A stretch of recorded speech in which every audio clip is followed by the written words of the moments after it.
RSI relative strength index एक momentum indicator है। आमतौर पर RSI मैकडी और मूविंग एवरेजेस को टेक्निकल एनालिसिस के लिए बिगिनर्स को बेसिक इंडिकेटर्स के तौर पर सिखाए जाते हैं। ये तीनों इंडिकेटर्स टेक्निकल एनालिसिस के बेसिक इंडिकेटर्स हैं और बिगिनर्स के लिए शुरुआत करने के लिए बेहतरीन हैं। इनको सीख कर और सपोर्ट रेजिस्टेंस के साथ इस्तेमाल करके बिगिनर्स काफ़ी फ़ायदा उठा सकते हैं। ताहम RSI को इस्तेमाल करने के कुछ ऐसे तरीके भी हैं जो आम तौर पर बिगिनर्स को नहीं सिखाए जाते। तो आज की वीडियो में हम RSI को मार्केट की डिफरेंट कंडीशंस में डिफरेंट तरह से इस्तेमाल करना सीखेंगे। उससे पहले अगर अभी तक आपने हमारे चैनल को सब्सक्राइब नहीं किया तो कर दें ताकि आने वाली वीडियोस आपको मिलती रहें। तो सबसे पहले ट्रेडिंग व्यू के इंडिकेटर मेन्यू में आ जाएं और सर्च बार में RSI लिखकर सर्च कर लें। उसके बाद रिलेटिव स्ट्रेंथ इंडेक्स को सिलेक्ट कर लें और चार्ट पर ऐड कर दें। अब ये इंडिकेटर चार्ट के नीचे कुछ इस तरह नजर आता है, जिस पर राइट साइड पर कुछ वैल्यूज नजर आ रही हैं। ये वैल्यूज बुनियादी तौर पर हमें मार्केट के मोमेंटम के बारे में बताती हैं। वैल्यूज के बारे में जानने से पहले इसकी सेटिंग टैब में आ जाएं। यहाँ पर इनपुट्स में आपने कोई तब्दीली नहीं करनी, जबकि स्टाइल टैब पर आकर कलर सेटिंग्स को आप अपनी मर्जी से तब्दील कर सकते हैं। सबसे ऊपर RSI है। ये RSI की लाइन है जो हमें मार्केट के मोमेंटम के बारे में बताती है। यहाँ पर आप इसका कलर तब्दील कर सकते हैं। उसके बाद RSI बेस्ड मूविंग एवरेज है। ये बेसिकली मूविंग एवरेज लाइन है जो RSI लाइन के साथ चलती है। इसे आमतौर पर ज्यादा ट्रेडर्स इस्तेमाल नहीं करते और हम भी नहीं करेंगे। इसको अनचेक कर देते हैं। उसके बाद RSI upper band, RSI lower band और RSI मिडिल बैंड है। यहाँ से आप इन लाइंस के कलर्स को भी तब्दील कर सकते हैं और इनकी इनपुट्स को भी। आमतौर पर अपर बैंड 70 पर सेट होता है, मिडिल बैंड 50 पर और लोअर बैंड 30 पर। हम इनका कलर तब्दील करके अपर बैंड को 80 और लोअर बैंड को 20 पर सेट कर देते हैं। उसके बाद RSI बैकग्राउंड फिल का ऑप्शन है। यहाँ से हम इस इंडिकेटर के बैकग्राउंड का कलर भी सेट कर सकते हैं। कलर सेट कर लेने के बाद ओके पर क्लिक कर दें। अब जैसा कि आप देख सकते हैं कि RSI देखने में थोड़ा बेहतर नजर आ रहा है और इन सेटिंग्स का मकसद सिर्फ इतना ही है कि ये देखने में बेहतर तौर पर नजर आ सके। अब आ जाते हैं इसकी वैल्यूज पर, जो कि इसका पहला इस्तेमाल है और ज़्यादातर ट्रेडर्स इसी मकसद के लिए इसको इस्तेमाल करते हैं और ये मकसद होता है कि मार्केट के मोमेंटम को देखा जाए। मिसाल के तौर पर अगर मार्केट कोई बुलिश मूव ले रही है तो क्या मोमेंटम भी उसके साथ शिफ्ट हो रहा है या नहीं। अब ये वैल्यूज़ हमें इस मोमेंटम के बारे में बताती हैं।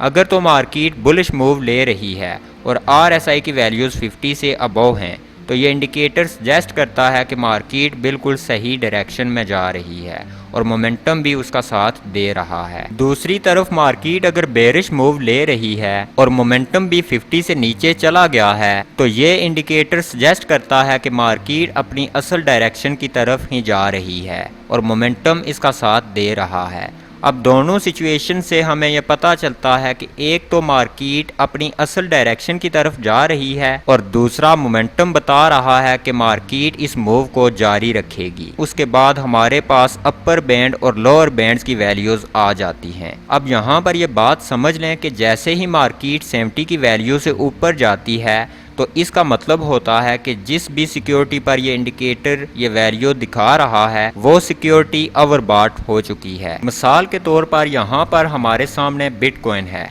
और RSI की वैल्यू 70 से ऊपर जा चुकी है, तो इसका मतलब है कि यहाँ बिटकॉइन को बहुत ज़्यादा खरीदा जा चुका है। मार्केट काफ़ी हीट अप हो चुकी है और अब यहाँ से मार्केट रिवर्स हो सकती है ताकि मार्केट कूल हो सके। अब ये रिवर्सल ट्रेंड रिवर्सल में भी बदल सकता है और बाज़ औक़ात मार्केट थोड़ी बहुत कंसोलिडेशन करके इसी रेंज से ऊपर अपना अगला मूव ले लेती है। अब ये हमारे पास मैटिक का 4 आवर चार्ट ओपन है। यहाँ पर मैटिक ने 0.7729 की लो लगाने के बाद अपना अप ट्रेंड शुरू किया। जैसे जैसे मैटिक ऊपर बढ़ता गया मोमेंटम भी उसके साथ साथ शिफ्ट होता गया, यहाँ तक कि मैटिक 0.9773 तक पहुँच गया। और यहाँ पर अगर हम RSI की रीडिंग देखें तो RSI तकरीबन 74-73 के आसपास पहुँच चुका है।